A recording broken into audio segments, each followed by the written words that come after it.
Até que vocês foram bem espertos hoje. Geralmente, em algum lugar aí que eu passo, eu dou boa noite, aí você ouve uns 2 ou 3. Fala boa noite. A gente, às vezes, se acostuma, né? Com aquela voz de comando na mente da gente, só ouvir a paz do Senhor, irmãos. Se a gente ouve algo diferente, a gente fica travado. Porque não é o hábito da gente, a mente da gente está habituada àquele comando. Somente na igreja, né, principalmente. Paz do Senhor. Não que seja errado, né, a gente dar a paz do Senhor. Mas a gente não tem o hábito de ouvir o boa noite, né? Sempre é a paz do Senhor. Então é uma voz que está sempre comandando o cérebro da gente. E nós precisamos nos desprender de algumas questões na vida que às vezes impede a gente de receber em Cristo os milagres, as bênçãos, porque a gente fica habituado a algumas vozes de comando. Se não vem aquela voz como eu acho, eu penso, eu quero assim, não vai acontecer. E Deus sempre nos chama a expandir a nossa mente, né? E não absorver questões errôneas contrárias à palavra, mas que tudo seja em acordo com a vontade de Deus e com a sua palavra. Precisamos expandir a nossa mente. O texto de Mateus capítulo 9, verso 35, o texto do tema, diz o texto: e percorria Jesus todas as cidades e aldeias, ensinando na sinagoga deles, pregando o evangelho do reino e curando todas as enfermidades e moléstias entre o povo. Amém? Amém, irmãos? Aí, ó, agora melhorou, né? Os irmãos podem tomar o assento. Queridos, eu quero falar um pouquinho porque os homens não conseguem ficar apenas com o evangelho. Qual é a dificuldade que nós enfrentamos diante do evangelho? Eu quero falar um pouco sobre a suficiência do evangelho de Cristo. O evangelho, ele significa boa notícia ou boa nova. O reino é uma palavra grega, no grego basileia, que ela tem uma referência ao governo soberano de Deus sobre todas as coisas, especialmente em relação ao seu povo. Deus está no controle de todas as coisas. E nós precisamos absorver isso na nossa memória, no nosso coração, que Deus, ele continua sendo soberano. Não apenas em palavras, mas nós precisamos trazer para uma aplicabilidade à nossa vida cotidiana, que Deus, ele é superior a qualquer dificuldade que nós enfrentamos. E que Deus, pelo seu poder, ele nos sustenta, poder da sua palavra. Observando o evangelho do reino, o evangelho é a boa notícia de que Deus estabeleceu o seu reino entre nós, os homens. Então o reino de Deus está estabelecido entre nós. E veio por meio da pessoa de Cristo, na sua obra, morte e ressurreição. Então o reino de Deus, essa boa notícia para nós, que Deus estabeleceu, está estabelecido, e ninguém consegue remover esse poder e nem esse reino.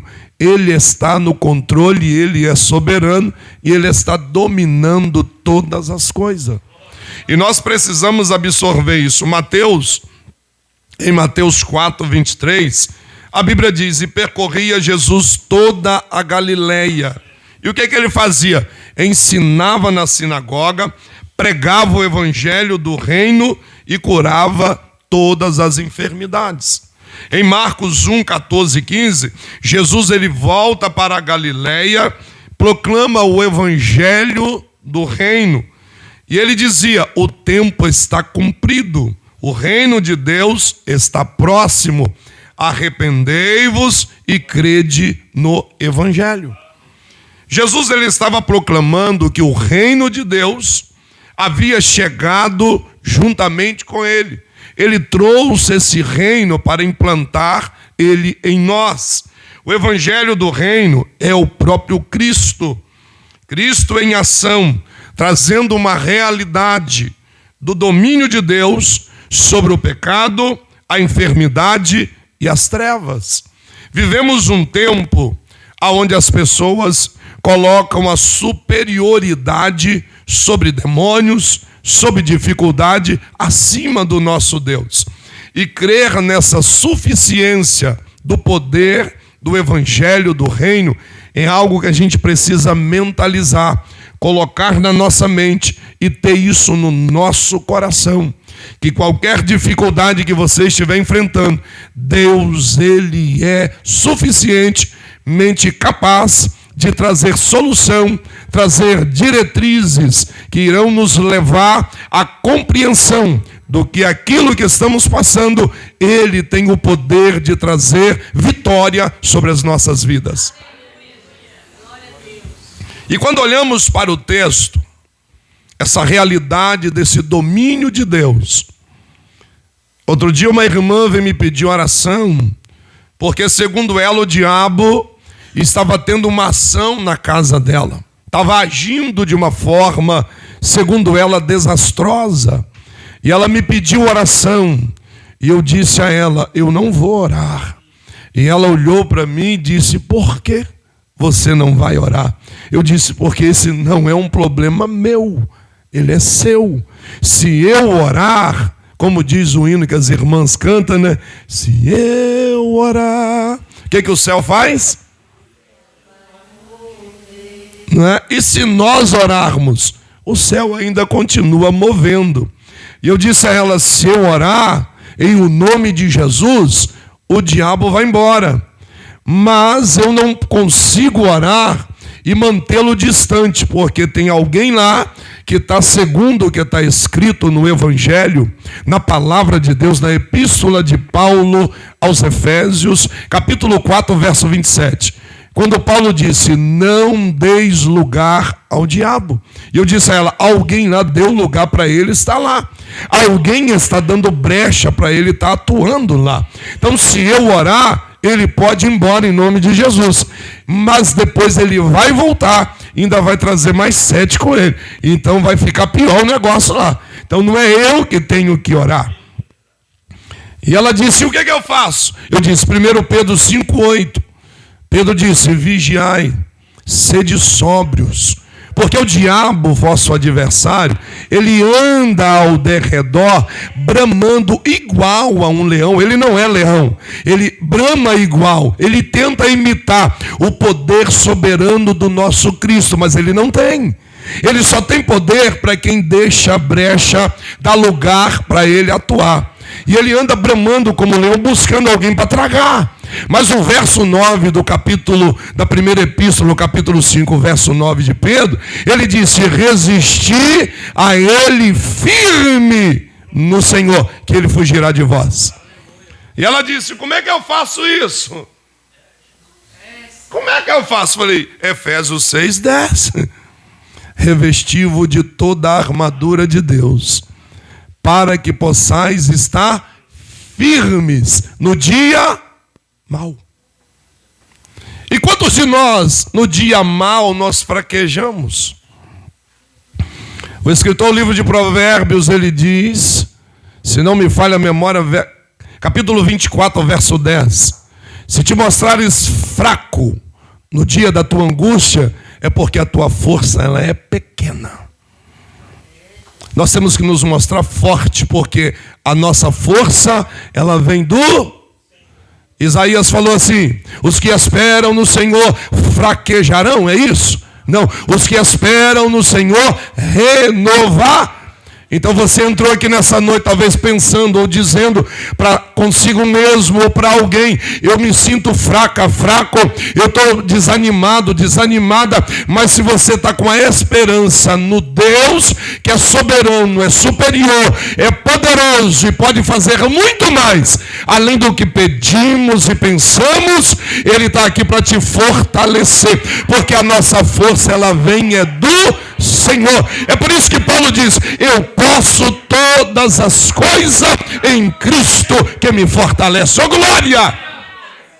Então, quando nós olhamos para o capítulo 9 do Evangelho de Mateus, ele apresenta o reino de Deus como realidade presente, num dinamismo, porque ele é dinâmico, inaugurado por Jesus com poder e misericórdia.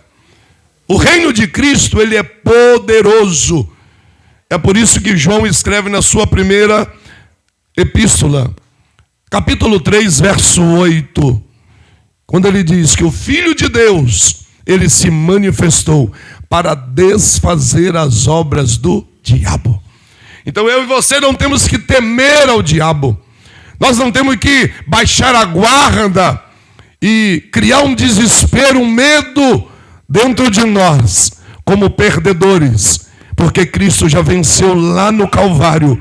Ele venceu a morte, ele venceu os demônios, ele venceu para fazer de mim, de você, de nós, mais do que vencedor, como disse Paulo. E quando eu olho para o texto sagrado, ele quebra aqui paradigmas religiosos que a gente vem ao longo dos anos como cristãos em uma sociedade. A gente vai criando alguns paradigmas religiosos, a gente acolhe aqui algumas questões que a gente vai alimentalizando, fica fixo na nossa mente. É por isso que no início eu disse: boa noite, irmãos, porque não é um hábito justamente para impactar algo na sua mente e talvez você até pensar: olha, o irmão veio com uma saudação que não tem nada a ver com a gente. Nós damos paz do Senhor. Eu também dou paz do Senhor, irmãos, mas eu justamente trouxe isso para mostrar para você que você precisa expandir a sua mente por meio do Evangelho de Cristo. Eu estava ouvindo uma neurocientista falar e ela disse o seguinte: ela disse que nós precisamos treinar a nossa mente para ela trabalhar a nosso favor. Quando você treina a sua mente, ela trabalha favorável a você. Mas quando nós não treinamos, ela é nossa maior inimiga.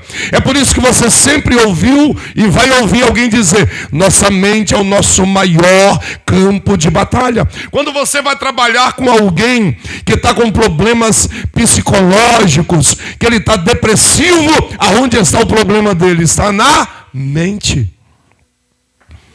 É por isso que precisamos trabalhar a nossa mente, treiná-la. E treinar a mente é treinar com base na palavra de Deus. Quando eu e você treinamos a mente com base na palavra, a gente tem consistência, firmeza e vitória em tudo que vamos fazer. É por isso que Jesus disse assim, lá no capítulo 15 do Evangelho de João, verso 7, se vós, falando de nós, estiver em mim, ele está falando de relacionamento, se nós nos relacionamos bem com ele, estamos em paz com ele, estamos com a paz dele em nós, e não tem nada que nos impede, porque estamos aliançados com ele pelo sangue do Cordeiro vertido no Calvário. Aí ele diz assim: a minha palavra estiver em vós, pode pedir tudo o que quiserdes, que vos será concedido.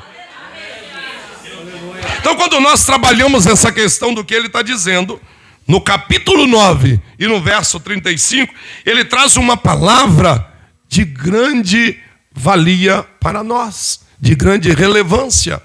Ele diz aqui, o verso de Mateus 9,35, ele nos apresenta aqui um modelo do ministério de Jesus.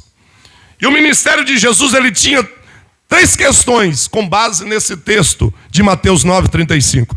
Se você ler o verso novamente, você vai encontrar Jesus, ele ensinava, ele pregava e ele tinha aqui um cuidado integral com as vidas, com as pessoas. Como igreja, como cristão, que eu e você possamos seguir esse exemplo de Cristo, sobre ensinar a verdade, pregar com ousadia e agir com compaixão com as pessoas. O que é esse agir com compaixão?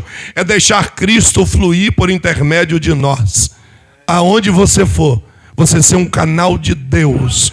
Você ser um local onde Cristo possa manifestar a glória e o poder dele, porque ele implantou o reino dele dentro de nós.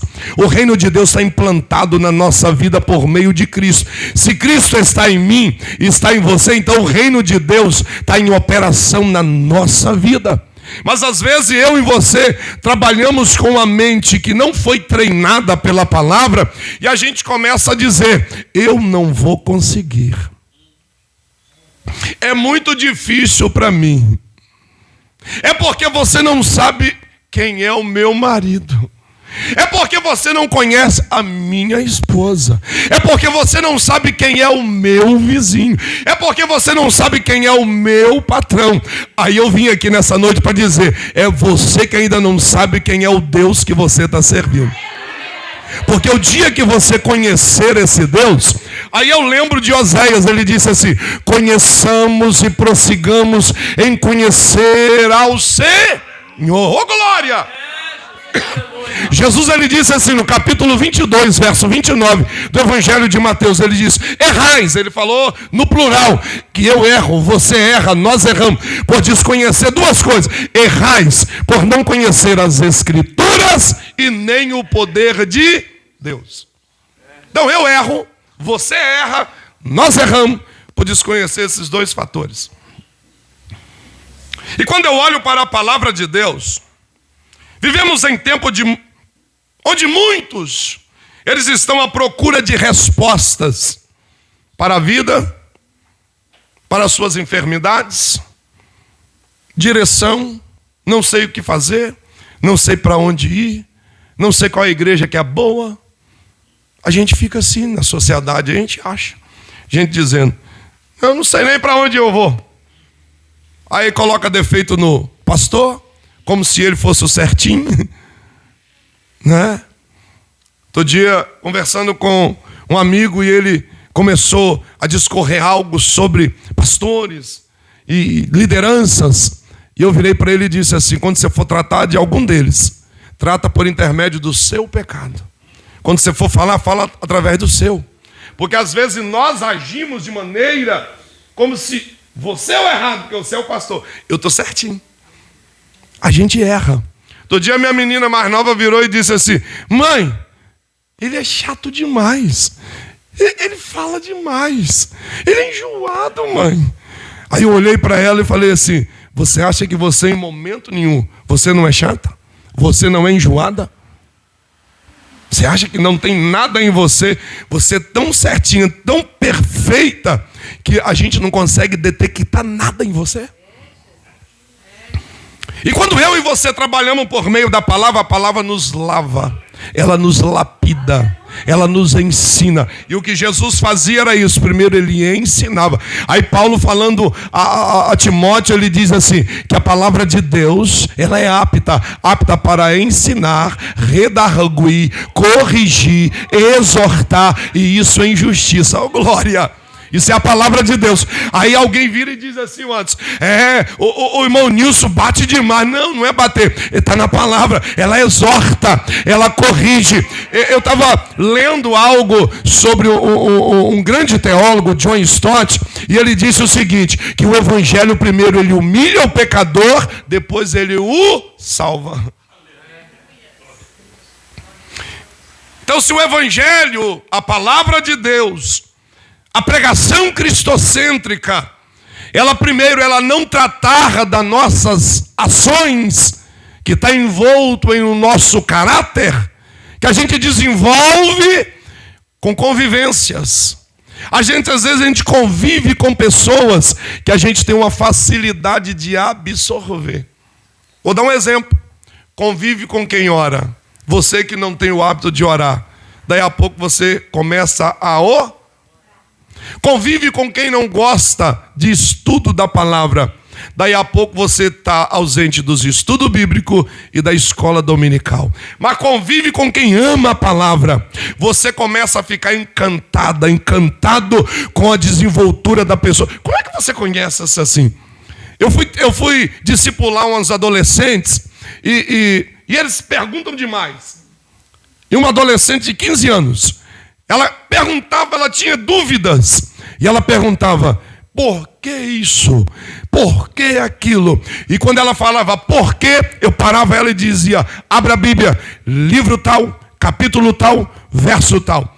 E eu, assim, igual eu estou olhando para a parede, eu olhava para ela e falava. Ela, aí ela ia lá, ela tinha outra pergunta, livro tal, capítulo tal, verso tal. Aí uma hora ela falou assim, como é que o senhor tem tudo isso na mente? O senhor abriu a cabeça, enfiou a Bíblia aí dentro, aí vai só aparecendo no seu zoinho os textos. Eu disse, não, isso é o Espírito de Deus. Isso é os anos de leitura. Eu não posso ficar sem alimentar da palavra. Se eu não me alimentar da Bíblia, a palavra de Deus, eu vou ficar apático, eu vou ficar fraco, eu vou ficar fragilizado, porque ela é o escudo, a verdade de Deus. É o escudo que sustenta-nos na fé. Paulo disse assim, a fé vem do ouvir da palavra. Ô glória! Eu vou te fazer uma pergunta básica e eu provo para você que nós somos muito falhos. Hoje é o que? Quarta-feira. Você que esteve na igreja domingo, qual foi o texto que foi lido na pregação? Não vou falar da leitura inicial. Alguém se lembra? Texto que foi você que não é dessa igreja? Qual foi o texto lido no domingo? Qual foi a mensagem? Quem pregou? O que o pregador desenvolveu? Qual foi a linha de raciocínio dele? Você se lembra? Alguém se lembra? Não. A maioria de nós não lembramos. Por quê? Porque nós não temos o hábito de guardar a palavra de Deus. Eu vou pedir o pastor Anderson para abrir e ler para nós ouvir. Mateus 13:19, lê para nós. Só para você ver o que ocorre quando eu e você absorvemos, lemos, a gente vem no culto como esse aqui, e você está ouvindo uma boa palavra da parte de Deus. Deus está falando contigo. Aí você vai embora ao sair da porta para fora. Amanhã você já não tem na lembrança, porque você não armazenou. Lê para nós, vamos. Ouvindo alguém a palavra do reino e não a entendendo, vem o maligno e arrebata o que foi semeado no seu coração. Este é o que foi semeado ao pé do caminho. Então quem é que arrebata do nosso coração a semente? A palavra é uma semente. E a semente ela precisa o quê? Germinar. Então domingo Deus falou com você, minha irmã. Domingo Deus falou com você, meu irmão. Mas no trajeto aí do caminho, o maligno foi lá e arrancou a sementinha que você nem tem lembrança do que foi pregado no domingo e foi de grande relevância para a sua vida. Então a minha vida e a sua, ela vai assim, de maneira que Deus falou domingo, Deus falou no estudo, creio na terça-feira, Deus está falando hoje com você por meio da palavra. Se você não tem o hábito de tomar nota, hoje tem o telefone que tem um bloco de notas, vai lá, anota, deixa ele aberto, anota o texto, o que o pastor pregou, o que ele desenvolveu, qual foi o tema que ele deu. Eu estou falando hoje da suficiência do evangelho, porque os homens procuram subterfúgios para agregar o evangelho. Por que eles fazem isso? Porque não tem o evangelho como suficiente. O evangelho ele é do reino, o reino é poderoso, o reino é soberano, o reino é de Deus e não nosso. Quem está no domínio é ele, quem está no comando é ele, quem dá as ordens é ele. Sobre o nome dele ele deu autoridade a nós, e Jesus disse, no meu nome expulsa o demônio, no meu nome cura os enfermos. Oh, glória! No meu nome fale em novas línguas. Isso foi Jesus que disse.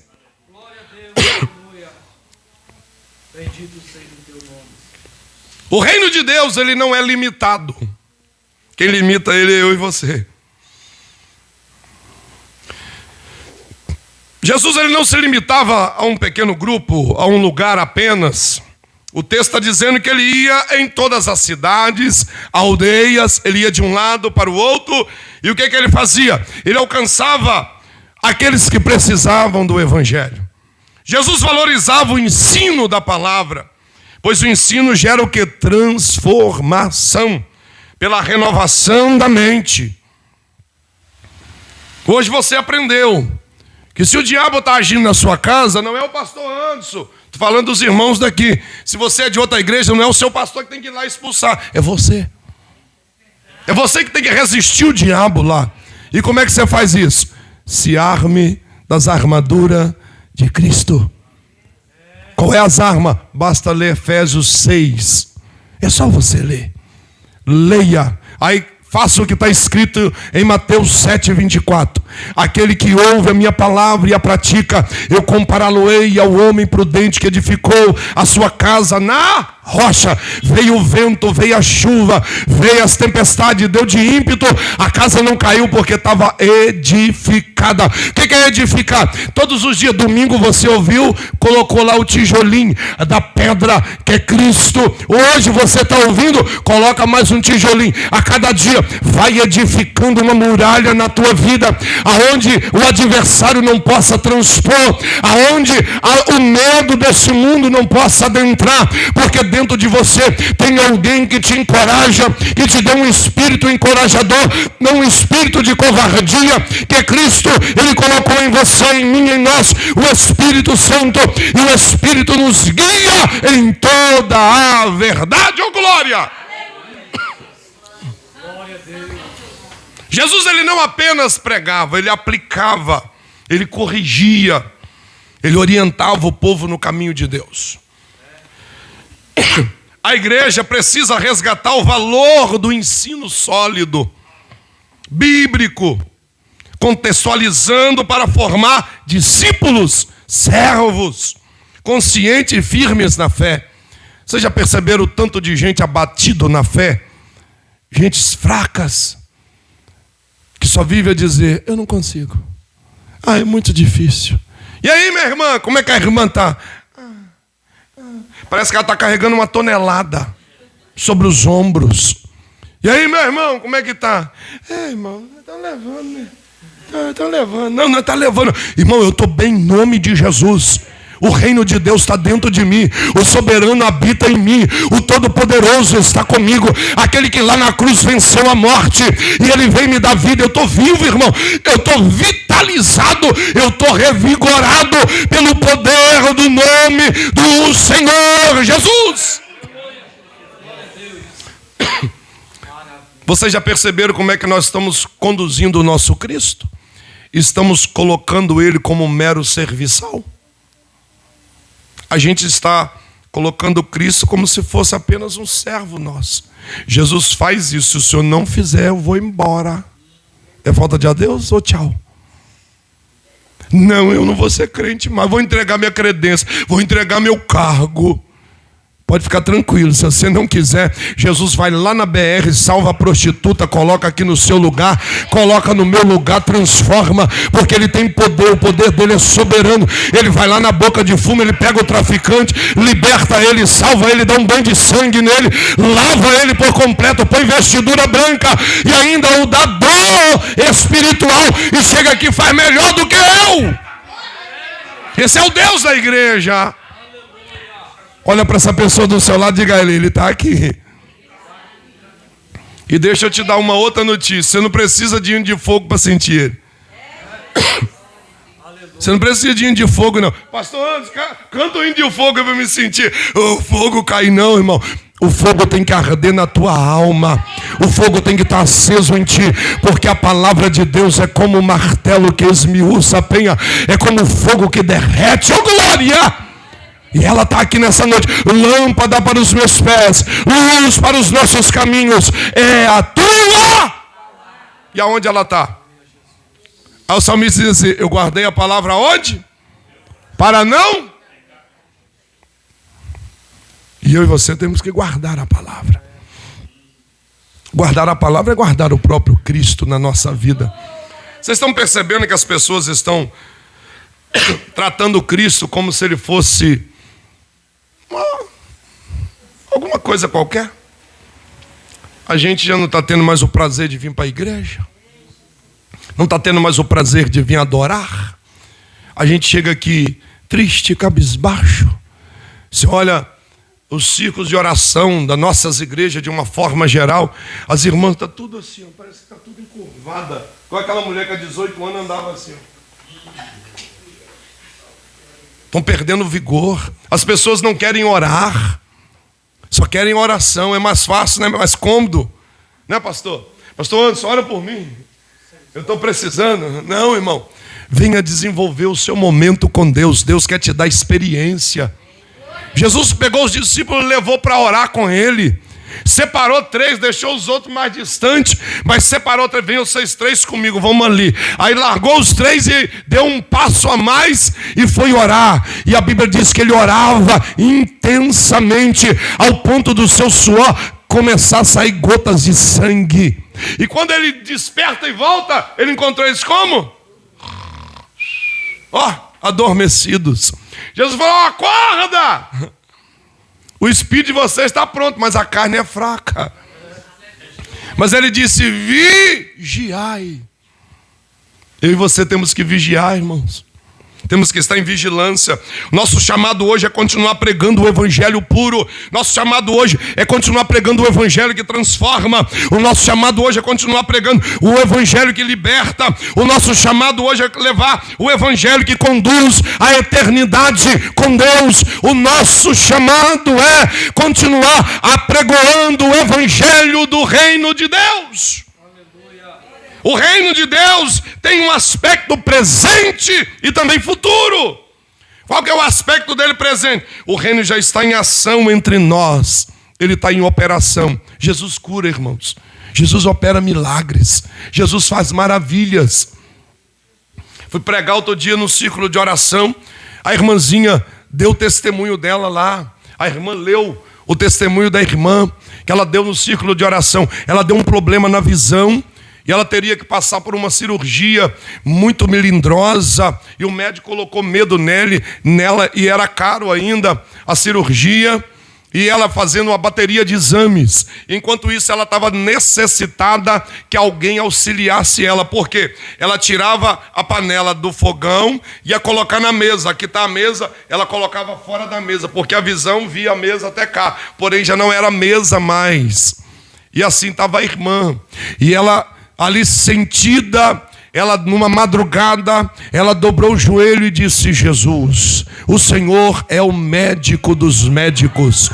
Dá para o Senhor fazer essa cirurgia? Eu não quero passar na mão do homem. O homem me colocou medo. Diz que é muito perigoso e é caro, eu não tenho dinheiro. O Senhor pode fazer pela sua misericórdia. Aí ela adormeceu antes. Ela adormeceu e de repente, horas depois, ela volta a si. E ela, quando ela voltou, o olho vermelho ardendo, queimando. Quando foi 3 dias depois, o médico liga e manda ela ir até o consultório para fazer um exame pré-operatório. Quando chegou lá, olhou para ela e disse assim: repete o exame para mim, eu não estou gostando desse olho seu do jeito que está. Foi lá, repetiu o exame, chegou com o resultado para ele. Aí ele pegou, olhou para ela e falou assim: quem é o médico que fez essa cirurgia em você? Aí ela olhou para ele e falou assim: não foi, tem médico nenhum não. Aí ele falou assim: ainda quer mentir para mim? Quanto ele cobrou de você? Cobrou mais barato do que eu? Quem é o doutor? Me fala. Aí ela falou assim: não, doutor, eu não fiz cirurgia. Aí ele colocou lá o exame na frente da luz e mostrou. Ela falou: e esses pontos que está aqui, o que é isso? Isso aqui são pontos cirúrgicos. E muito perfeitos pontos. Quem é o médico? Ela disse: foi Jesus. Jesus ainda opera milagre, irmão. Jesus ainda opera maravilhas. Eu estava orando uns dias atrás, os documentos do meu carro atrasado. E Jesus, eu preciso pagar. Se eu sair na rua, o policial Anderson me parar, ele está certo, errado é eu. Eu não tenho dinheiro. Como é que eu faço, Jesus? Me ajuda. Me socorre. Aí, Jesus dá um sonho para um jovem. E ele começa a me procurar. Me achou no Instagram, mandou mensagem e disse: me manda o contato do senhor. Eu mandei o contato, ele me ligou. Perdão, irmãos, estou com... E ele virou e disse assim: me manda sua chave Pix. Eu falei: para quê? Ele falou: me manda, desligou. Daí a pouco caiu R$2.000 na minha conta. E ele falou assim: eu tive um sonho com o senhor, e no sonho Deus mandou depositar esse valor para o senhor. Eu estava orando para pagar o do... Aí eu fui lá, paguei uma parcela, tem 2 ainda para pagar. E sabe o que eu quero dizer para você nessa noite? Cristo é suficiente para nós.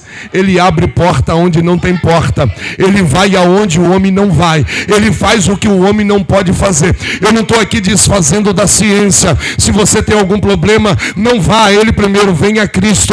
Se Cristo quiser operar por meio da ciência, vá lá. Mas antes venha aqui. Antes a gente vinha a Cristo, depois a gente ia na ciência. Hoje a gente está invertendo. A gente vai lá porque a gente está tornando o nosso Cristo insuficiente para resolver os nossos problemas, socorrer as nossas necessidades. Mas aqui nessa noite tem um Cristo que morreu, ao 3º dia ressurgiu, venceu a morte, venceu o inferno, venceu todas as coisas, para que eu e você nessa noite possamos dizer: o nosso Redentor vive, ó glória! E Ele está aqui nessa noite para dar vitória a você, dar vitória à sua casa, levar vitória à sua família, operar sinais, operar prodígios, porque Ele é o mesmo de ontem, de hoje e eternamente. Maravilhas! Deus, Ele é o mesmo. Aleluia! Então o reino de Deus, Ele está presente em ação entre nós e em nós. Lucas 17:20 diz assim: interrogado pelos fariseus sobre quando havia de vir o reino de Deus, respondeu-lhes e disse: o reino de Deus não vem com aparência exterior. Ela não vem com aparência externa. Aí o 21 ele diz assim: nem dirão, ei-lo aqui, ei-lo lá, porque eis que o reino de Deus está dentro de vós. Então o reino de Deus, por meio do evangelho do reino, ele está em nós, em operação, em ação, porque Cristo, a ação do seu poder é vivo, é eficaz e é soberano, está sobre qualquer dificuldade que eu e você enfrentamos. E Ele está nos convidando nessa noite, porque o ministério de Jesus era marcado por compaixão e poder. Ele tinha compaixão das pessoas, Ele se compadecia das misérias alheias e Ele os curava. Ele via a dor das pessoas e agia. Enfermidade física, enfermidade emocional, enfermidade espiritual era tratada pelo toque, pela palavra da sua boca. Aleluia! Lembra da mulher que chegou para ele e disse assim: a minha filha está miseravelmente atormentada, está doente, está quase à morte. Ele falou: mulher, eu não posso pegar o pão dos filhos, falando dos israelitas, pegar o pão dos filhos e lançar para os cachorrinhos. Ela virou e disse: mas os cachorrinhos comem da migalha que cai da mesa do seu senhor. Ele disse: mulher, a sua fé é grande, vá e te suceda conforme tu queres. É bênção. Lembra do centurião? Chegou: Senhor, o meu criado, eu gosto muito dele. Cura o meu criado, Senhor. Faz uma obra na vida do meu criado. E ele disse: eu vou lá na sua casa. Ele falou: não posso te receber debaixo do meu teto. Mas eu sou homem sob autoridade. Eu digo ao meu servo, vai, ele vai. Ao outro, vem, ele vem. Se tu disseres apenas uma palavra, o meu criado vai sarar. Jesus olhou para ele e falou: nunca vi tanta fé em Israel. E o cara era romano. Você tem fé, minha irmã? Você tem fé, meu irmão? Coloca a tua fé em exercício. Jesus disse assim: se tiveres fé como, ele não disse igual, como um grão de mostarda, que naquela época era o menor grão. Se a sua fé for como o grão, que ao ser lançado na hortaliça, ou seja, na terra, ela germina, cresce, Segundo os historiadores, ela chega a quase 3 metros de altura. E Jesus disse assim: vêm os animais, os pássaros e se aninham debaixo dela. Jesus está falando de uma fé progressiva, crescente. Uma fé que ela vem pela palavra a qual ele é dada a nós. Na medida que ele vai liberando essa palavra, Deus vai operando na nossa vida. E a gente vai acreditando, confiando e depositando toda a nossa confiança nele. Eu creio que ele tem poder para fazer. Eu creio que ele tem poder para agir. Eu creio que ele tem poder suficiente para resolver o meu problema, o seu e o nosso. E nós não podemos perder as esperanças em Cristo. Eu creio, nós cremos que o Senhor é suficiente. É por isso que Jesus ele disse que o evangelho do reino, quando ele é anunciado, algo acontece. Vidas são livres, são libertas. Leva esse evangelho para dentro da sua casa. É por isso que Deuteronômio capítulo 6 diz a nós pais: ensina a criança o caminho que deve andar. Ensinar como ao redor da mesa, assentado ao redor da mesa, ao levantar, ao deitar, ao caminhar. Ensina. Incute na mente. Nós precisamos ensinar. Vamos ficar de pé. Quando nós ensinamos a nossos filhos. Outro dia uma irmã disse a nós, a minha esposa, uma professora, ela disse que chegou na escola morrendo de dor de cabeça. A cabeça dela estava quase explodindo, que ela não podia olhar para o lado. E disse ela que ela sentou na mesa. O menino de 6 anos observou ela, foi até a mesa e disse: tia, está tudo bem? Ela disse sim. Ele disse: tá não, o seu rosto está diferente. O que está acontecendo com você? Ela disse: a titia está morrendo de dor de cabeça. Ele olhou para ela e disse: ajoelha aqui. Pôs a mãozinha na testa dela e disse assim: doença, dor de cabeça, meu pai me ensinou que em nome de Jesus você tem que sair. Deixa a titia em paz agora, dor. Tia, ser curada em nome de Jesus, porque a senhora tem que dar aula para nós. Diz ela que ela levou um singudinho, ela fez assim, nada. Ela fez assim, nada. Diz ela que levou um tempo, pegou o menino, correu para a secretaria, contou para a diretora o que tinha acontecido. A diretora orou para ele e falou assim: você ora para a titia? Ele falou: ajoelha aqui. Colocou a mãozinha na cabeça dela e disse: Satanás, porque você usa os filhos dela para fazê-la chorar, você vai sair da casa dela. A diretora deitou no piso e espichou dentro da sala e batia no chão. Quem contou isso para esse menino? Quem contou isso para ele? E ele disse: o meu pai me ensinou que Jesus revela, que Jesus fala, e Jesus está me contando nesse momento. E declarou o reino de Deus e pregou. Ei, ensina o teu filho. Tem muito pai que não ensina porque ele não quer aprender. Ele não gosta de estudo bíblico, não gosta da palavra. Eu pego a Bíblia, eu tenho preguiça de ler. E eu começo a ler, me dá sono. Isso é Satanás para impedir você de absorver a palavra da vida. A palavra que santifica, a palavra que liberta. Porque ela é a verdade que liberta. Então ficamos com a suficiência do Evangelho de Cristo. Aleluia! Ele é suficiente. E eu quero orar para aquelas pessoas enfermas nessa noite.